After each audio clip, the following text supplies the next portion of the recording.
नमस्कार विद्यार्थी मित्र आणि मैत्रिणींनो. चला तर पाहूयात आजचा प्रश्न आहे 1 फेब्रुवारी 2016 रोजी सोमवार होता, तर 1 फेब्रुवारी 2010 रोजी कोणता वार होता? दिलेली जी तारीख आहे ती आहे 1 फेब्रुवारीची आणि जी तारीख आपल्याला काढायची आहे ती सुद्धा 1 फेब्रुवारीचीच आहे. जेव्हा आपल्याला दिलेली तारीख आणि काढायची असलेली तारीख सारखीच असते तेव्हा ट्रिक लक्षात ठेवा.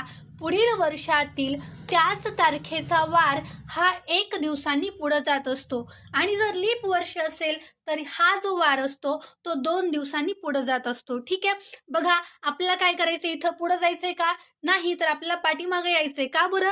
कारण 2016चा आपल्याला वार दिलेला आहे आणि आपल्याला कुठला वार काढायचा आहे? 2010चा वार काढायचा आहे. चला तर मग बघूयात. 1 फेब्रुवारी 2016ला वार कोणता दिलेला आहे? तर सोमवार दिलेला आहे.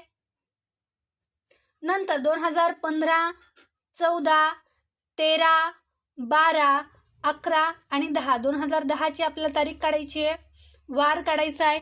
बघा 2010ला आता कोणता वार असणार आहे? तर बघा आता आपल्याला पुढे जायचंय का? नाही, पाठीमागे यायचंय. जर पुढील वर्षातील त्याच तारखेचा वार 1 दिवसांनी पुढे जात असेल तर मागच्या वर्षामध्ये काय होत असेल? मग 1 दिवसांनी मागे येत असेल आणि लीप वर्ष असेल तर 2 दिवसांनी मागे येणार आहे. बघा 1 फेब्रुवारी 2016ला सोमवार होता, तर मग 1 फेब्रुवारी 2015ला कोणता वार असेल?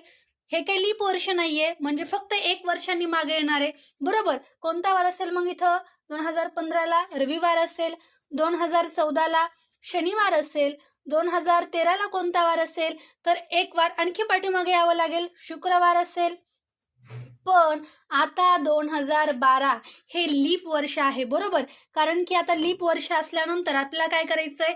2 दिवसांनी पाठीमागे यावं लागणार आहे. म्हणून जो आपला वार असेल तो काय असेल? गुरुवार वजा 1 करूयात, म्हणजेच आपला दिलेला जो वार असणार आहे 2012चा तो असणार आहे बुधवार. आणि मग मला सांगा 2011ला कोणता वार असेल? 1 दिवसांनी परत पाठीमागे यावं लागेल, म्हणजे मंगळवार असेल. आणि जी तारीख आपल्याला विचारलेली आहे ती तारीख 1 फेब्रुवारी 2010ला कोणता वार असेल? तर आणखी 1 दिवसांनी पाठीमागे यावं लागेल आणि तो आपला वार असणार आहे सोमवार.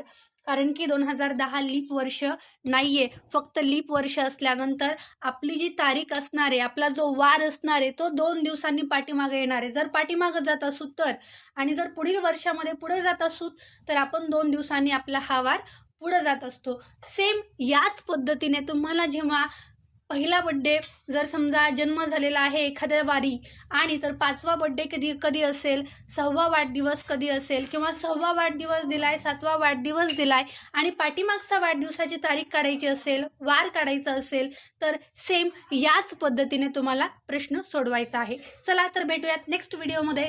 तोपर्यंत सगळ्यांना tata bye bye, take care.